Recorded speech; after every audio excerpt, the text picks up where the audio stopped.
જય શ્રી કૃષ્ણ. રાધે રાધે. મિત્રો, આપણા હિન્દુ ધર્મમાં પૂર્ણિમા તિથિને ખૂબ જ વિશેષ માનવામાં આવે છે અને જ્યારે આ પૂર્ણિમા કાર્તિક માસમાં આવે છે ત્યારે તેનો મહિમા અનેક ગણો વધી જાય છે. વિષ્ણુ પુરાણ મુજબ કાર્તિક પૂર્ણિમાના દિવસે કરાયેલું સ્નાન સર્વોત્તમ અને સૌથી પુણ્યદાયક માનવામાં આવ્યું છે. મિત્રો, કાર્તિકી માસમાં ભગવાન વિષ્ણુને પ્રસન્ન કરવા માટે તેમની પૂજા અને આરાધનાનો સમય ગણાય છે. કાર્તિકી માસના શુક્લ પક્ષની એકાદશીના દિવસે ભગવાન વિષ્ણુ 4 મહિના સુધીની યોગ નિદ્રામાંથી જાગે છે. તેથી તમામ ભક્તો આ દિવસે ભગવાનના જાગરણ પર તેમનું અભિવંદન કરે છે. જેમ કાર્તિકી માસની એકાદશી તમામ એકાદશીઓમાં સર્વોત્તમ ગણાય છે, તે જ રીતે કાર્તક માસની શુક્લ પક્ષની પૂર્ણિમા પણ શાસ્ત્રોમાં સર્વસ્વ મહત્વની પૂર્ણિમા તરીકે ગણવામાં આવે છે. આ પૂર્ણિમાના દિવસે જે ભક્તિભાવથી ભગવાન વિષ્ણુની પૂજા અને આરાધના કરે છે તેની મનનો ઈચ્છા નિશ્ચિત રૂપે પૂર્ણ થાય છે. કાર્તિકી પૂર્ણિમાનું વ્રત રાખવાથી મનુષ્યના બધા દુઃખોનો અંત થઈ જાય છે. વિષ્ણુ પુરાણમાં લખ્યું છે કે આ દિવસે કરાયેલું સ્નાન બધા પાપોનો નાશ કરતું હોય છે.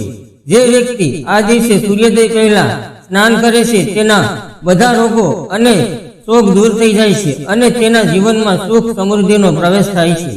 કાર્તિકી પૂર્ણિમાને શાસ્ત્રોમાં ત્રિપુરારી પૂર્ણિમા તરીકે પણ ઓળખવામાં આવે છે, કારણ કે આ દિવસે ભગવાન શિવે ત્રિપુરાસુર નામના રાક્ષસનો સંહાર કર્યો હતો.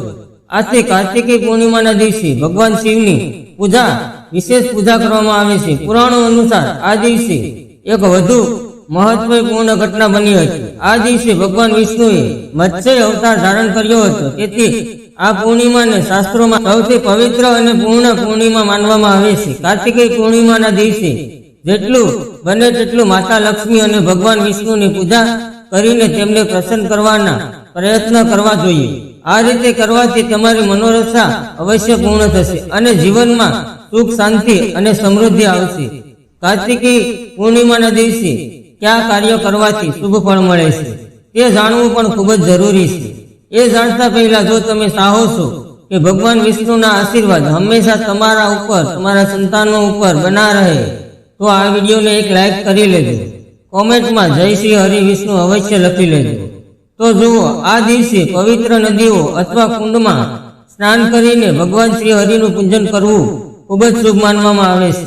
માન્યતા છે કે આ રીતે સ્નાન અને પૂજન કરવાથી જીવનભરના પાપો નષ્ટ થઈ જાય છે અને અક્ષય પુણ્યની પ્રાપ્તિ થાય છે.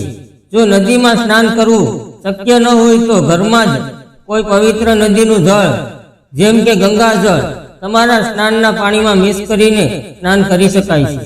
શાસ્ત્રમાં કહેવામાં આવ્યું છે કે જો આ દિવસે સ્નાનના પાણીમાં કેટલીક ખાસ વસ્તુઓ મિક્સ કરીને સ્નાન કરીએ છીએ તો તેના લાભ અનેક ગણો મળે છે. ચાલો જાણીએ કે પાણીમાં કઈ વસ્તુ મિક્સ કરવાથી માતા લક્ષ્મી અને ભગવાન વિષ્ણુ પ્રસન્ન થાય છે. જો તમારું કોઈ કામ લાંબા સમયથી અટકેલું છે અથવા તમે કોઈ શુભ કાર્ય શરૂ કરો ત્યારે વારંવાર અવરોધ આવે છે તો કાર્તિકી પૂર્ણિમાના દિવસે સ્નાન સમયે આ ઉપાય જરૂર કરવો જોઈએ. સ્નાનના પાણીમાં થોડું ગંગાજળ, 2 એલચી અને થોડું કેસર મિક્સ કરો અને તે જળથી સ્નાન કરો. આ ઉપાયથી તમારા જીવન પર રહેલી નકારાત્મક ઉર્જા દૂર થશે અને માતા લક્ષ્મીની કૃપાથી દરેક કાર્યમાં સફળતા મળશે. જળમાં કેસર નાખીને સ્નાન કરવાથી સૂર્યદેવની કૃપા પ્રાપ્ત થાય છે, જેના કારણે જીવનમાં સતત પ્રગતિ થાય છે. જો તમારું શરીર નબળું છે, તમે વારંવાર બીમાર પડો છો અથવા હંમેશા થાક અને અસ્વસ્થતા અનુભવો છો, તો આ દિવસે સ્નાનના પાણીમાં થોડું દૂધ મિક્સ કરીને સ્નાન કરવું જોઈએ. આ ઉપાયથી શરીરના તમામ દોષો દૂર થાય છે અને નવી ઉર્જા સાથે કાર્ય કરવાની શક્તિ મળે છે. સ્નાન દરમિયાન ભગવાન વિષ્ણુનું ધ્યાન જરૂર કરવું જોઈએ. જો લગ્ન સંબંધિત સમસ્યા છે અથવા લગ્નમાં વિલંબ થઈ રહ્યો છે તો કાર્તિકી પૂર્ણિમાના દિવસે સ્નાનના પાણીમાં હળદર મિક્સ કરીને સ્નાન કરવાથી લગ્ન સંબંધિત અવરોધો દૂર થાય છે અને બૃહસ્પતિ દેવીની કૃપા મળે છે. જો જીવનમાં આર્થિક તંગી ચાલી રહી છે, પૈસાની અછત થાય છે અથવા દેવું થઈ ગયું છે તો કાર્તિકે સ્નાન કરતા સમયે પાણીમાં 7 કાળા તલ નાખીને સ્નાન કરવું જોઈએ. જ્યોતિષ શાસ્ત્ર મુજબ આ ઉપાય કરવાથી વ્યક્તિનું ભાગ્ય મજબૂત બને છે અને ચિંતા દૂર થાય છે. પરંતુ મિત્રો, કાર્તિકી પૂર્ણિમાના દિવસે તામસિક વસ્તુઓ જેમ કે માંસ, દારૂ, ડુંગળી અને લસણ વગેરેનું સેવન ક્યારેય ન કરવું જોઈએ. શાસ્ત્રમાં આ વસ્તુઓને તામસિક ગણવામાં આવે છે, જે પુણ્ય અને આધ્યાત્મિક ઉર્જા બંનેને ઘટાડે છે. કાર્તિકી પૂર્ણિમાના દિવસે બ્રહ્મચર્યનું પાલન જરૂર કરવું જોઈએ. સાથે સાથે શક્ય હોય તો રાત્રે જમીન ઉપર સૂવું જોઈએ. આ દિવસે કોઈ પણ પ્રકારના ઝઘડા વિવાદમાં ભાગ ન લેવો જોઈએ.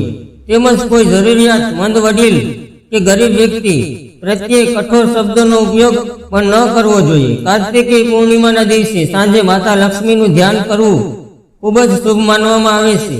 મનમાં ઓમ નમો શ્રી નમો મંત્ર, આ મંત્રનો જપ કરવાથી માતા લક્ષ્મી પ્રસન્ન થઈ સુખ અને સમૃદ્ધિ આપે છે.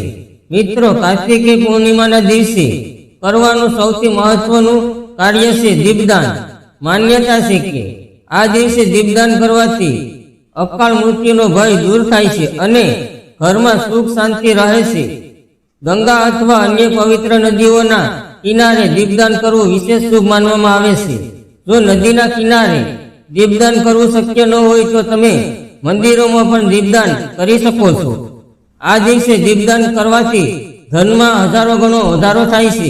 ખુલ્લા આકાશ નીચે દીવો પ્રગટાવવો અત્યંત પુણ્યકારક માનવામાં આવે છે, કારણ કે તેનાથી તમામ પાપો નાશ થાય છે. જો તમે કોઈ નવો વ્યવસાય કે કાર્ય શરૂ કર્યું હોય અને તેમાં સફળતા ઈચ્છો છો તો આ દિવસે તુલસીના છોડ પાસે દીવો પ્રગટાવો અને તુલસીના મૂળને માટીનું તિલક કરો. એવું કરવાથી તમારા બધા કાર્યો સફળ બને છે. કાર્તિકી પૂર્ણિમાના દિવસે ભગવાન વિષ્ણુના મત્સ્ય અવતારની પ્રતિમા પર તુલસી પત્ર અર્પણ કરો અને મત્સ્ય અવતારની કથા સાંભળો. આથી ભગવાન વિષ્ણુ ખૂબ જ પ્રસન્ન થાય છે. તે સિવાય ભગવાન શિવનું પંચામૃતથી અભિષેક કરો અને માતા લક્ષ્મીને ખીરનો ભોગ લગાવો.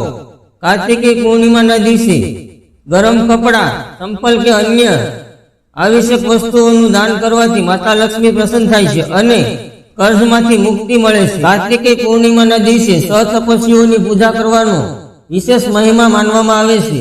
પૂર્ણિમાનું ચંદ્ર દેખાય પછી કાર્તિકેય સ્વામીની જય બોલીને માતાઓ પ્રત્યે સંશિક્ષમા, અનુસૂયા, શિવા અને સંભૂતિઓ આ સદેવીઓની પૂજા કરવામાં આવે છે. માત્ર તેમની સમૃદ્ધિ કરવાથી જ ધનની ઐશ્વર્ય, સનાતન અને અન્ય લાભો પણ મળે છે. કાર્તિકી પૂર્ણિમાના દિવસે માતા લક્ષ્મીનું આગમન માટે ઘરના મુખ્ય દ્વાર પર હળદર અને પાણી મિક્સ કરીને સ્વસ્તિક ચિહ્ન જરૂર બનાવવું જોઈએ. સાથે જ મુખ્ય દ્વાર ઉપર આંબા અથવા આસુપાલવના પાનનું તોરણ લગાવવું જોઈએ. તેને ખૂબ જ શુભ અને કલ્યાણકારક માનવામાં આવે છે. આવા શુભ ચિહ્નો ઘરે લગાવવાથી માતા લક્ષ્મી પ્રસન્ન થઈને તમારા ઘરમાં પ્રવેશ કરે છે. કાર્તિકી પૂર્ણિમાને ત્રિપુરારી પૂર્ણિમા પણ કહેવામાં આવે છે. આ દિવસે ભગવાન શિવ, માતા પાર્વતી, ગણેશજી, કાર્તિકજી અને નંદજીની પૂજા કરવી ખૂબ જ શુભ માનવામાં આવે છે. જો તમે આ દિવસે શિવ પરિવારની પૂજા કરીને તેમને પંચામૃત ચડાવો તો ભગવાન શિવ પ્રસન્ન થઈને તમારા બધા કષ્ટો દૂર કરીને તમારા તમામ મનોવંચિત કાર્યને ઝડપથી પૂર્ણ કરે છે. સાંજના સમયે પાણીમાં થોડું કાચું દૂધ, ચોખા અને ખાંડ મિક્સ કરીને ચંદ્રદેવને અર્પણ કરવાથી ચંદ્રદેવની કૃપા હંમેશા તમારા પર બની રહે છે. આથી ચંદ્રદેવ સમાપ્ત થઈ તમારા કાર્યોમાં સફળતા મળે છે. લક્ષ્મીજીની કૃપા મેળવવા માટે આ દિવસે પીપળાના વૃક્ષને જળમાં પાણીમાં થોડું કાચું દૂધ મિક્સ કરીને જરૂર ચડાવવું જોઈએ, કારણ કે આ દિવસે પીપળાના વૃક્ષમાં ભગવાન વિષ્ણુ અને માતા લક્ષ્મીનો નિવાસ માનવામાં આવે છે. તો મિત્રો, આ રીતે કાર્તિકી પૂર્ણિમાના દિવસે આ ઉપાયો કરીને તમે માતા લક્ષ્મી અને ભગવાન વિષ્ણુની કૃપા મેળવી શકો છો. આશા છે કે તમને આ માહિતી પસંદ આવી હશે. પસંદ આવી હોય તો આ વિડીયોને એક લાઈક કરી લેજો. કોમેન્ટમાં જય શ્રી હરિ વિષ્ણુ અને જય માતા લક્ષ્મી લખવાનું ભૂલશો નહીં અને ચેનલને સબસ્ક્રાઇબ કરવાનું ભૂલશો નહીં. તો મળીએ આગળના વિડીયોમાં. ત્યાં સુધી આવજો.